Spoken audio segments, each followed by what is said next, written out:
Michael. Yes. I have a proposition for you, but I need you to commit to it now. Okay. It's a challenge. It will not kill you. All right. And I will do it as well. All right. Do you commit? You'll do great.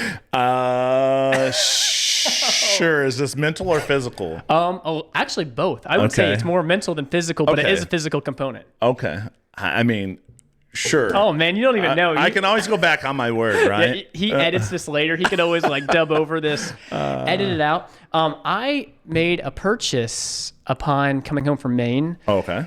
That I think is going to be great. I ended up buying a new 3D printer. Oh, I wish I would. Okay. No, sorry to disappoint.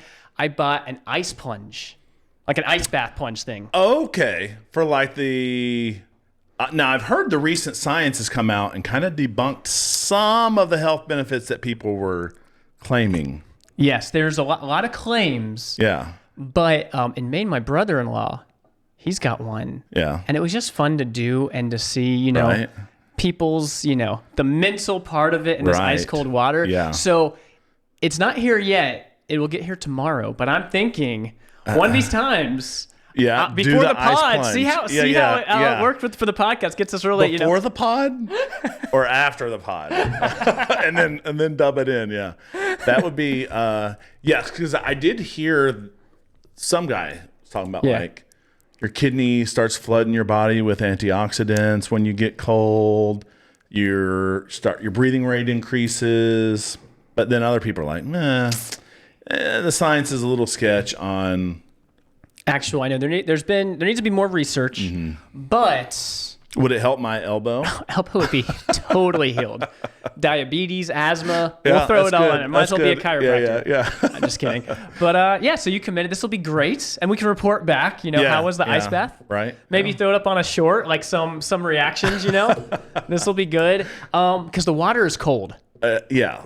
Have you done one of these like when you were in athletics? Like, did you guys do this like at college or? I did not, but I know people do that. Yeah, so I broke my 4th metatarsal on my right foot when I was in high school. Okay. And I think that my arches are already a little struggling. I was just born with not great arches. And so my right foot arch was a little bit, I think it, so anyways, when I played football in college, I suffered from a little bit of plantar fasciitis, but a lot of Achilles tendonitis. Ooh. And I would always go in after practice, and I would want the trainer to, because what I desired was heat, and he was like, "No, it's after practice. You have to have cold now." And I'll be like, "But what I want is heat." And he's like, "No, you got to go stick it in this ice bath." So at least I've stuck my foot in an ice bath same before. Thing. We'll I'm sure it's the same. Yeah. This is up for if you're 6'9" or shorter, it will fit you. So you'll make it by it'll fit you, which is great. So what if you're like offensive lineman proportions? It'll fit too. We will make it work. It'll be great. Right. So getting in a ice bath, it does reveal some, or it brings out stuff about you. Okay. And I'm trying to somehow segue it to our sermon. This passage reveals a lot about the human condition, right? That's right. Yeah, we're going to be in Romans 7, and man, the law, what it reveals about us and who we are. Let's get into it and take it to the next level.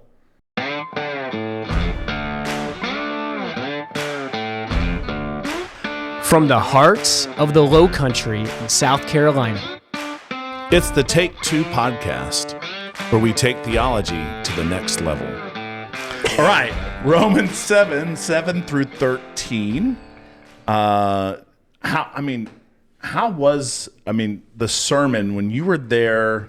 You were listening to it. You were taking it all in. Oh yeah. How did it feel being there? Well, I listened to it on an airplane. I was going to ask you the same thing. It happened to be that Zach and I were both out for this one. Zach was on vacation. Yes. Pretty important. I was attending the baptism of one of our good friends, maybe importanter. That's a really good excuse. Yeah. Celebrating in baptism. So this is fresh on Michael's mind because he listened to it about 10 minutes ago. Yeah, I have had a busy week, and man, today, time goes by, and you're like, I still haven't done it. So, but yes, I have listened to it.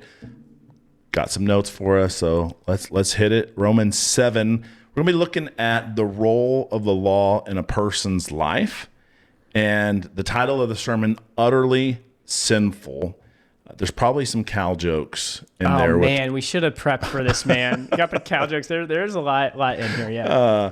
But we'll be looking at Romans 7, and then next week we're going to get the end of 7, and we're really going to see from there that the law cannot sanctify us on our own. We're desperately in need of the Spirit, which is what we're going to see in Romans 8. Kind of a little preview of where we're heading. And in this sermon, Pastor Joel really focused on context, kind of like where are we at, why is it important, and it's probably because we're kind of floating in the middle of the book right now. Like he always goes to great lengths to ground us in the text where we're at, but today he drove it home by saying, Michael, what if I came up and told you he took out the gun and shot the man twice? Yeah. We don't know. It could be. It could be good. It could be bad. It could be like, Joel, what's going on? and really use that as a jumping off point to know you can't just pull a verse here or there. You can't really just jump into a paragraph even. That's better. But knowing where Paul has been, where he's going, because this is not the first time Paul's brought up the law too, right? This is something that's been kind of ongoing and kind of going through the flow of all of that. So we really do need to think about the context, the culture, what's going on, what's on Paul's mind when he's thinking of Jews and the law. And he threw out some different terms from Jewish literature that I think are helpful. And sometimes you hear these terms, it's hard to compartmentalize them in the right place. Right. So I think all of that is really, really good. Yeah, and to the Jewish mind, which is part of who's going to be receiving this, it's to Jews and to Gentiles. You know, the law has been so central to all that they have done. In the not too distant past, Israel scattered, Judah taken into captivity because they weren't following the law. So they kind of rededicate themselves when they come back out of captivity. Ezra's are there kind of setting things up, and you see this renewed vigor for keeping the law. And so much so that they start actually adding to the law, and this kind of gets them into trouble because what they think is they're adding these hedge laws, and they're just looking on the outside, which is what Jesus is really addressing a lot in his ministry, especially like the Sermon on the Mount. Like you're looking at all these outside things, but you're not letting the law do what it needs to do, and those we called hedge laws or fence laws. And really, out of that, we get these two works, the Talmud or the Mishnah.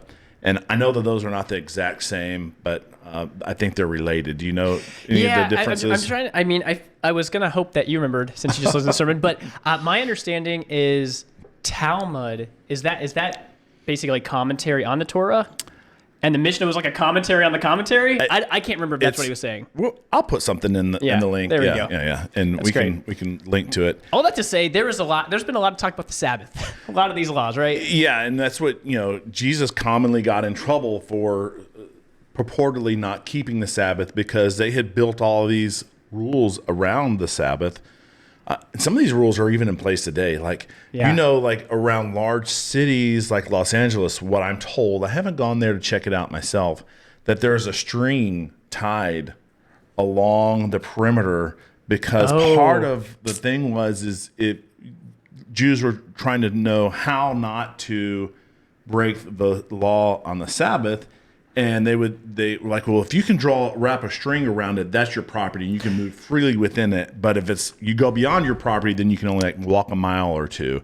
And so in modern day, they've put these unconnected strings all the way around Los Angeles, which is a huge place. That's pretty crazy. In order to try to keep the outside laws. I think that's a perfect picture of really the purpose of the Sabbath is to give us rest. It's to help us get away from our, manual labors and stuff. It's a time to, focus on God and who he is. And so, but that is who Paul's talking to. He's talking to people who are steeped in these, so much so that when they bring it to this Jerusalem council and they say, what do New Testament believers do? There are some Jews saying that these Gentiles must be circumcised. And of course, that launches discussions that we find in Galatians. Acts 21, they're accusing Paul of not keeping the law, and bringing in a Greek into the temple and defiling it, and they're going to stone him. So it's not this random isolated thing. It's a very weighty topic. What's the place of the law in the New Testament believer's life? Yeah, that's great. And so when we look at chapter 7, we want to look at what's the law do? What will the law do? In verse 7, we'll see that the law reveals sin. Mm-hmm. Verse 8, we'll see the law riles up sin. And Pastor Joel, keeping that alliteration game going strong, the law reprimands. He'll say, I was looking for a stronger word like condemns, but trying to fit that, trying to remember that reprimands, condemns sin in verses 9 through 11. And then Paul will wrap up with some concluding thoughts about the law. So really this passage, like when you do expository preaching, a lot of times, Paul's very methodical. It kind of unfolds in and of itself. So let's get into it with, we want to just read verse 7? Yeah. Because, we've just talked about, grace. And so Paul is going to say, what shall we say then? Yeah. Is the law sin? Because the law is not how we're saved. He would say, may it never be. There's nothing wrong with the law. On the contrary, I would not have come to know sin except through the law, for I would not have known about coveting if the law had not said, you shall not covet it. Yeah, no, that's great that the law gets a bad rap. I think Paul does a good job of upholding it. And I really, maybe next time I'll look this up. How many times is Paul saying, what shall we say then by no means? Because it's, we're hitting that, we're in the section, we're hitting it pretty hard, and it's not the last time he'll say something like that, but he's trying to beat this point that you don't get the wrong idea. Law's not bad. The law is not sin. That's not the point, that the law is good. It's the means by which we know that we're sinners. Without that, we're not going to know that we did anything wrong. There's not going to be the standard that we see that we fall short of. And this quote, the law was used in Paul's life. This is looking all over the New Testament, huh? Galatians 3 talks about the law of God was a tutor or schoolmaster. Paul writes about that, even as a Jew, he's trying to keep these 10 commandments externally, but realized, you can do everything outwardly, but on the inside, that kind of gets to the heart of a lot of stuff that even you just mentioned with the, Talmud, Mishnah, all these fence laws and that kind of thing. Yeah, when Paul let the law work on his life, it revealed he coveted. He doesn't tell us what he coveted. I wish we would have known. I know. Yeah. We need more details, Paul. But apparently the law was used in some way of convicting him of his heart's condition before he was saved. So, yeah. Wow. And then I can't remember what was Ventura. What's the? That was the dude's name. Oh, who wrote that? Okay, gotcha. Yeah. I'm catching up here. Not Ace Ventura. That's what I was thinking. I was like, is Jim Carrey involved some way? Gotcha. So the law reveals, and this is not the first time Paul's mentioned this either. This is, he's brought this up, bringing it up again. As we turn to verse 8, I'll go ahead and read that. He's talking about the law riles up sin. He writes, but sin, taking opportunity through the commandments, produced in me coveting of every kind. For apart from the law, sin is dead. And Michael gets the shout out here. That's right. I sent this to him, and I this is a great passage because I like how he tied it in. But I'm thinking even more for the next section of Romans 7. So I got to tell Joel he's got to keep it going. But I think we mentioned this, that Shane and Shane redid In the Light by DC Talk. And there, I even listened to it this morning. It just it convicts you of sin. Like if you are struggling against sin, and I mean struggling in a good way, like you're fighting. Struggling is a good thing. Yeah. It's scary when you don't have that fight. Right, yeah. You should be fighting against sin in your life. It reveals that, it just sings it. And one of the lines is that it says that sin is a cancer to my soul. And it's like, that hits. It's true. And when the law, there's nothing wrong with the law. Yeah. But when it points out what's right and what's wrong, our sinful nature goes, oh, That's wrong. That's wrong. Yeah. I want to go do that. Let's do it. It's crazy. Like, the wet paint, don't touch. Maybe it's dry. I'm going to go touch it and see. just the impulse. Pastor Joel mentions this toddler's creed. I've got toddlers. You've got a toddler. Yeah. And, it's a lot of it's, me. It's mine. It's mine. It's mine. We just got back from Maine. And, when you're with family, you're on vacation, we've got to unlearn all these bad habits. Grandparents give people, there's no consequences. Right. You didn't obey. Here's some candy. Yeah. And we see it true in our hearts. And you look I at saw a some kid. candy thieving last night. Oh my goodness. I was terrifying. My 3-year-old, all of my kids just took handfuls of Swedish fish and stuffed it in their face. I was like, man, I don't even know how that tastes good to have that much Swedish fish. But and Jordy knows. He's got to get as much as he can fast because as soon as he's caught, boom, we're shutting it down. It's over. Yeah. Quick hands. This is an aside. He's so short and he can't reach things. But if there's food or sweets in particular, he will become MacGyver and get to candy Kung somehow. Fu Panda. He's Kung Fu Panda. It's how did you get those donuts up there? But when he's motivated and it's usually food, he'll find a way to cross the line. A good example of how the law riles up. So he knows he's not supposed to do this, but if he wants it, he'll do it. Yeah.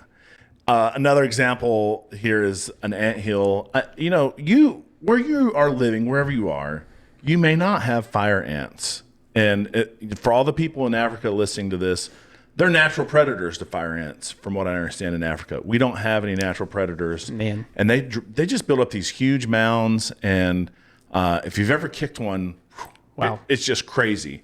And it's like the law does that to us. It just stirs us up and it gets our sinful nature going, desiring the things. That's just bad. This fits well with the recent podcast on infants. We're born. Right.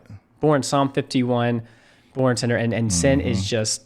It's the law. The law brings it out of us that we are sinners. So Paul, as he's kind of progressing through his train of thought, the law's revealing sin. Not only does it reveal, but it riles up sin, and then turns to the law reprimands and condemns sin in verses 9 through 11. Yeah, it says, I was once alive, figuratively speaking, apart from the law, but when the commandment came, sin became alive, and I died. And this commandment, which was to result in life, proved to result in death for me. For sin, taking an opportunity through the commandment, deceived me, and through it killed me. Pretty strong words there. Sin deceived Paul and killed him. And we've talked about this quote before. Pastor didn't mention it today, but that sin take you further than what you want to go, keep you longer than you want to stay, cost you more than you want to pay. It's like Paul's almost saying those things. It deceived him. And at the end, it killed him. And, the general default, person on the street, I'm a good person. Yeah. It's kind of what most people say. They will admit that they don't live perfectly, but they're good. Right. It's I'm basically good. I've made some mistakes. Nothing major, but maybe a white lie here. Maybe didn't always do what was right. I was witnessing to a guy. We used to go door to door in Wando. Yeah. And he told me since his confirmation, he had not sinned. He had not sinned since his confirmation. Did you just get confirmed? I was like, was that no, this was a 65-year-old. And you would think, when you're at that stage of life, you've mellowed a little bit and you kind of see, I'm not that. But no, he was like, no, haven't sinned. I was like, okay, I don't know what to do for you. Where do you go from there? Well, that's a tough one because the law, if you're looking at it properly and have that perspective that you don't measure up, that's what you need to turn to Jesus. Like this guy who did not have any, if you're not sick, you don't need a physician. You don't need salvation if you're perfect. And that's the one I feel like when you're talking to people, even if it doesn't come all the way around to their need of Christ, you can at least get, you're not perfect, but that's a tough one to cross when they're perceived as perfect. Yeah. So any other thoughts on verses 9 through 11? No, I mean, it's like this, the law is there. I remember when, back in the day that Jack was preaching through this. Oh yeah. He would use this illustration and clearly it stuck with me. He would always liken the law to this big serving fork that was trying to pull out roast beef that had been in the crock pot too long. He's like, there's nothing wrong with the roast beef, but it is unable to lift that thing out, not because of the fork, but because of the nature of that roast beef. It's like it can't pull it out. It can't get it out of there. And in the same way, there's nothing wrong with the law. Yeah. But it can't rescue us from our sin. It will point out our sin. Yeah. It riles up our sin. It condemns our sin, but it can't rescue us from our sin. Yeah, that's a mistake when people feel like they can measure up to it, because there's no hope for that. I like that analogy. Can we access Jack's old sermons? We can't, can we? I don't know. We used to record them and put them on CDs. Yeah. Gotta find that. Maybe Dave Ladwig. If he's out here and listening, maybe he has old copies of those sermons, because he used to do that for us before he left to Georgia. Well, Alabama, Dave, actually. Help us out, Dave. Moving on to the conclusion on sin, verses 12 through 13. I'll go ahead and read that. Paul writes, "So the law is holy, and the commandment is holy and righteous and good." Verse 13, "Did that which is good then bring death to me? By no means. It was sin producing death in me through what is good, in order that sin might be shown to be sin, and through the commandment might become sinful beyond measure." It's kind of a mouthful. Yeah. That I just read there. Yeah. No, it's good, and that's where the title comes out. It's hidden because you're reading ESV. Yeah. But the title comes from that last phrase. Yours was beyond measure, and then this one is so that through the commandment sin would become utterly sinful. And he even talks about this utterly word. It's hupo something. But it means throwing beyond. I like that. Yeah, he was like, hupo. Yeah, that's good. And so it's where we get our word hypo, a hypodermic needle or a hyperdermic. Anyways, so sin goes beyond what we realize is the point. It's just like you throw a ball as far as you can, sin goes further than that. It's really in us and through us. Yeah. We look at Psalm 19, this great psalm that talks a lot about creation and talks a lot about the word. In verses 7 through 8, it says, "The law of the Lord is perfect, restoring the soul. The testimony of the Lord is sure, making wise the simple. The precepts of the Lord are right, rejoicing the heart. The commandment of the Lord is pure, enlightening the eyes." Talks about just the power of God's word, the law. The law, again, is not this terrible thing. Right. Really the problems with us, we need to conform ourselves with Scripture, knowing that we're not perfect in that process.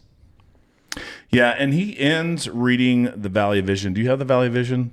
I do have one. Yeah. I haven't read it. There's a time I was reading it a lot. I go through spurts. Like I'll read it. I'm like, oh, this is so good, and then it drops off. Isn't it be great in like 100 years when people look at like our, whatever the Valley Vision of our day is and be like, this is terrible. People are like, I kind of feel it's like just not just poetically written, Yeah. I don't think we take the time to read this. It's a long one, but maybe I'll link to it. Okay, great. But it is through the righteous and holy sovereign. So if you're not familiar with Valley Vision, it's a publication, a record of these Puritan prayers. And it can be pretty powerful. There's some things in there you're like, I don't know if there's a person I listen to who also recommends Valley Vision. Ooh. Yeah. Is it? Is this who I think it is? Yeah, it is. Mr. Kokel. Mr. Kokel. And his advice is, you get to something that, just pencil that through or like pencil what you want in there, and you can read that as a prayer. But it helps helps articulate and give words to some things that maybe you don't always know you need to pray, but you read it and go, oh yeah, that's good. That's me. I need that. And this prayer talks about, it talks about how we're a rebel, how we rejected, and our hearts need to be healed. So it just goes through all of that, really focusing on our sin nature. That's great. Yeah, that kind of personalized. A lot of these prayers are personalized, like coming from the writer's point of view. So we'll kind of get towards the end, look at application. How do we apply Romans 7 to our lives? First application is, has the law done its work in your life? That's a really good question. When you think of the law, do you see your sin? Have you seen your sin? Have you come to faith in Christ? And then kind of a follow-up, has it continued to do its work? I should have looked this up, but you read some of these reformers, when they think of the law, I don't know, they say there's 3 uses of the law, right? I like reveals your sin. It kind of restrains evil, even for like unbelievers, and then kind of shows you, what pleases God and these kind of things. And it's good to measure your life in the light of that. That has the law done what it's supposed to do? Because if not, you're not going to see your need and dependence for a Savior. Yeah, second application, and if you ever watch Way the Master or Hell's Best Kept Secret, it's this idea of, and you don't find anywhere in the Bible where someone's witnessing to someone and they start out with, God loves you, he has a plan for your life, he wants to just make it better and better. It's really, you're a sinner, you've broken the law, you deserve hell, here's some good news. You're the one in need. God's not needing. He's not like begging, like, please choose me. It's like a shift in perspective. Right. Because really, it's like, you're trying to sell this. It's almost like you're selling this guy on God. But that's just what so many people, I think it's more comfortable to go that way, right? Yeah. And so the application is use the law when sharing the gospel. Ray Comfort will go through 4 or 5 of the 10 commandments. We've all lied, we've all stolen. Maybe you've cheated your work, or maybe you've taken something. He's always so creative. I like it when he's like, "What do you call someone who lies?" And like liars, like, "What do you call someone who steal?" And someone will be like, "Stealer," or he's like, thief. But he's quick with his words. He's good. He's done this a few times. He does a great job with us. With that application 3, the law is not able. It's unable to deliver us from sin's penalty or power. We talked about this. This is where probably the average person lives and think, hey, we're pretty good. I'm not perfect, but I'm not like these terrible people. And that's the wrong way to look at things. And then closes out the applications with number 4, we should glory in the gospel of Christ Jesus. And I think that helps. We're going through Romans, seeing the big picture. So much is about the power that's in the gospel and our need for a Savior. Yeah, and the gospel not only saves us from the penalty of sin, but Paul's going to talk about it helping save us from the power of sin in our lives. Yeah, and then eventually one day from the presence of sin, we'll be glorified. So that's great. No, that is awesome. Maybe for a different podcast, just thinking about the law. I don't know if this is enough for one podcast, but in Israel, there were a lot of Messianic Jews, Christians who were obligated, or they felt obligated to, really carry out all these ceremonies and live by Old Testament laws. And I think when we were there, Curtis had us, we attended like a short thing. So it was maybe something we can talk about later. Like how do we think about those kind of things? But any other applications or takes on this sermon? No, not on the sermon. I think, if you haven't come to terms with how sinful you are, just read some of the law, kind of honestly, humbly measure yourself, and you're like, what, I'm not a good person, and I need a Savior. Yeah, little teaser for next time. Wretched man that I am. Like, that's how Paul's going to talk about himself. Yeah. That's, again, with the strong language all throughout. So we'll be back at it next week. Yep. That's our take. Thanks for listening to Take 2. Find us wherever you find podcasts and on YouTube for those who want to watch our videocast.